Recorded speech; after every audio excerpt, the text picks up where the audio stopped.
Yo, it's Cupcake Kimmy. So I'm like so sleepy, and my crazy sister is recording me, and the flash is like super bright. But anyway, my friend just started a YouTube channel, and she has been doing a ton of storytime videos, and she said that it's something that's super popular, so I decided to do a story time video. This is my labor and delivery story. So my pregnancy went rather well, especially in the end. The week before I was due, my doctor was like, hey, if nothing happens, I will see you again next week. It was just going just that well. My little baby seemed like he would have stayed in there forever. But something in my spirit told me he would be coming soon. So that Friday before the weekend, I decided to really clean up my classroom, make it nice and neat. I was kind of nesting. Something just told me that that would be my last Friday at work, and lo and behold, it was. So it was Saturday night, early Sunday morning. I fell asleep out on the couch, and we have a sectional, so my husband was on one side and I was on the other side. Sleeping out on the couch made me feel really comfortable during that last trimester. And there's the choo-choo train. In the ghetto. Okay, so yeah. Oh, so at like 4 o'clock in the morning, something woke me up out of my sleep. I'm thinking, oh my gosh, did I just pee my clothes? Now, mind you, as an expecting mother, we have like these visuals of what our labor and delivery will be like. Like I thought I was gonna go in labor at Walmart. There was gonna be this huge puddle on the floor. People were gonna be coming to my rescue. I was gonna be like, but that was not the case. Needless to say, I woke up thinking that I had peed my clothes. So when I went into the restroom, I wiped. It looked a little funny, so I thought, okay, let me just change my clothes, and if this happens again, then I know for sure that I'm in labor. So I went and laid back down on the couch, but I couldn't go back to sleep because I was just way too excited. Well, in the midst of all of this, my husband popped up out of nowhere. He just popped up, and he's like, is everything okay?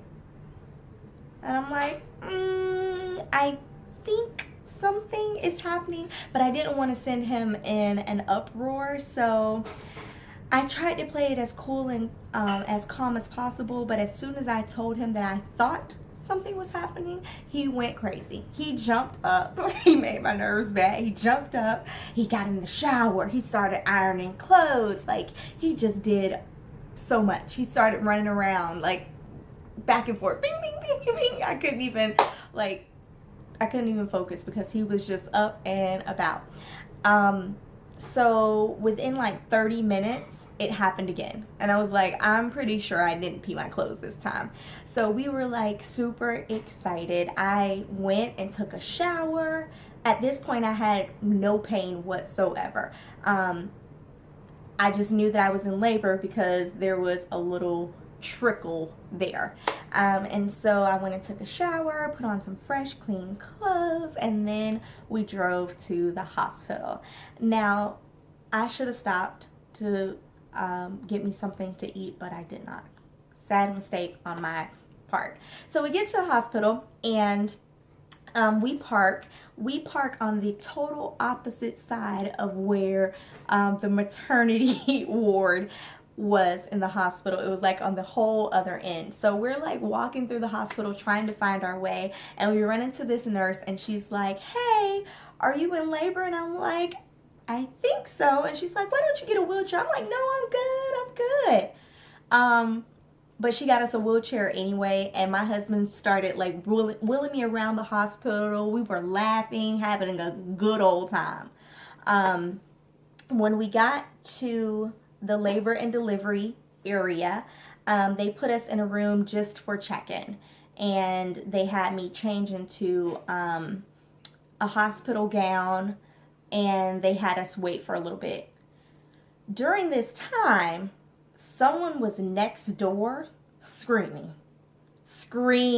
It was freaking me out. I was like, oh my God, is that what I have to look forward to?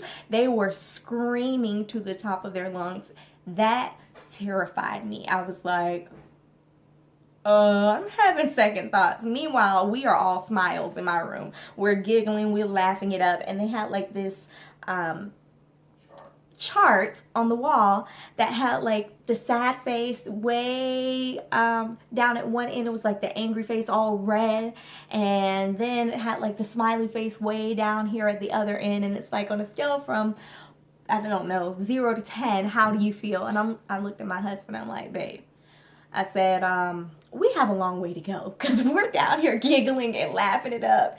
We got a long ways to go. So anyway, we didn't tell anybody because it was 4 o'clock in the morning. It was about, I don't know, 7 when we got, by the time we took a bath and got checked in. It was about 7 o'clock, and I was like, I don't want to call anybody because I don't want my mom sitting up here for all these hours. And I know I have a long ways to go because I haven't felt not any sign of pain yet. So anyway, we're living it up. We took a couple naps in between. Finally, we decided to call my mom.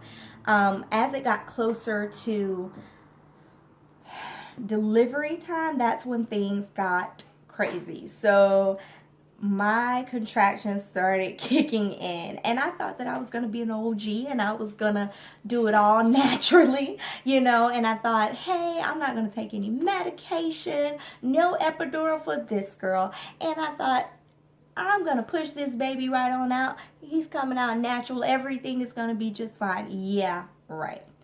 Did not happen. Those contractions started kicking in. I was like, oh, hold it. My nurse kept looking at me like, are you sure, honey? She said, I'm telling you right now, I see this all the time, and I prefer for you to take it before it gets too late. I said no to her a couple of times.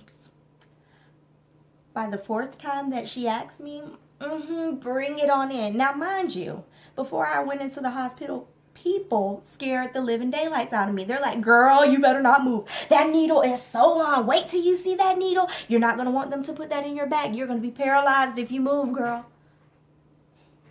That scared the crap out of me. So by the time the anesthesiologist came in to give me the epidural, I was in tears, boo-hoo crying, not from any pain, not from seeing a needle. It was from the sheer fear alone. Just being scared by the number of stories that people told me about epidurals. So I was boo-hoo crying. But the anesthesiologist was like an angel. Oh, sweetheart, just bend your back over. Just bend over and sit like this. So I put my knees up and I hugged my knees. And I'm like, boo. Like really crying. Boo-hoo crying. And before I knew it, it was in there, and I didn't feel anything through that whole process. Well, within like 20 minutes, my legs became silly putty.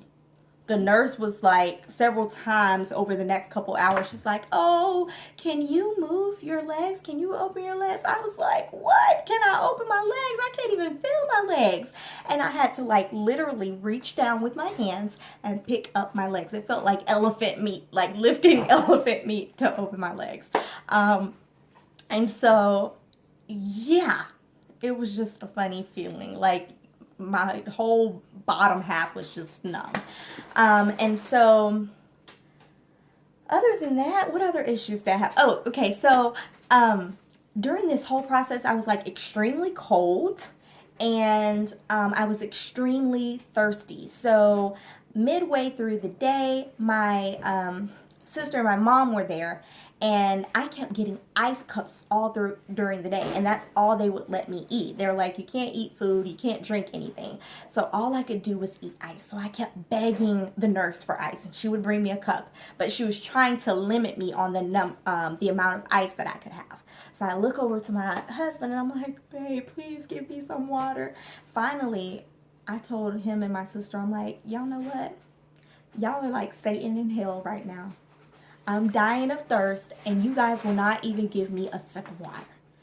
Oh, but it got to one person. It got to my sister. She snuck over to give me a sip of water, and guess what? I guzzled it. I threw that thing back, and she literally like had to snatch the bottle out of my hand because I guzzled that water down. Anyway, I told you that because little did I know it wouldn't be so good in the next coming hours. So anyway, my nurse kept coming in and out of the room. She kept saying, "Hey, I'll be back to check you in 2 hours." And then she would be back in like 10 minutes. So I was starting to think that something was wrong because she would say, "Oh, let me just turn you. Let me just readjust the monitor. Let me just see if I can find his heartbeat. Let me just..." And after a few times of that, I started to get worried. Now, my doctor came in, my doctor came in earlier during the day to tell me that she wanted to give me Pitocin to help speed up the process because it was taking me a while and I wasn't dilating that much. And so she said, "Oh, I want to give her Pitocin, and let's give her the amount as if we're going to induce her." And when my doctor walked out, the nurse called for a second opinion from another nurse. And it's by the grace of God, I'm so happy that she did that because she kind of told the doctor, "Hey, I don't think we can give her that amount. We need to give her the protocol amount," which was great because later on when she was coming in and out of the room, my baby's heartbeat was dropping every time that I would have a contraction. And so had I gotten the amount of Pitocin that my doctor wanted to give me, who knows what would have happened, because that increases the intensity of your contractions and it helps to speed them up. And so if he was distressed during that time, that Pitocin probably would have made it worse. So anyway,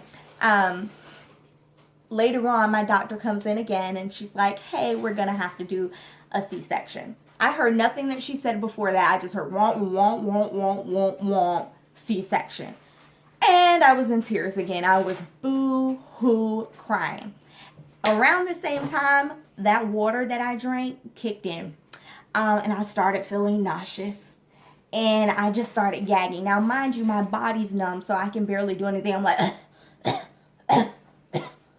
but I couldn't really cough or gag or throw up like I wanted to. It's like I had like something in my throat, but I couldn't really cough the way that I needed to.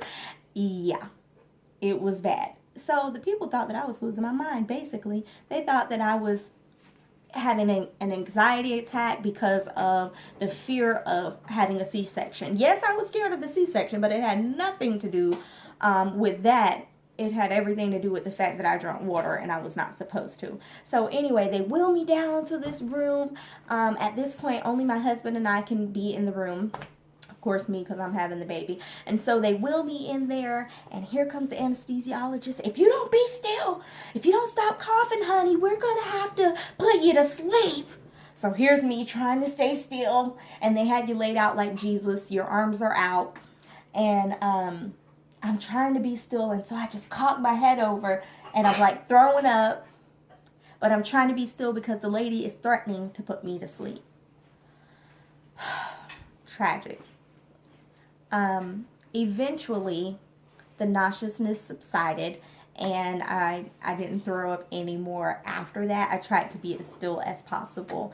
In the meantime, again, the anesthesiologist was like an angel. She peered over. They put up this huge sheet so that you can't see anything, but I'm just laid out and my husband's sitting next to me, and she's looking over. She's walking me through it. "Okay, now you're going to feel lots of pressure. You're going to feel lots of pressure."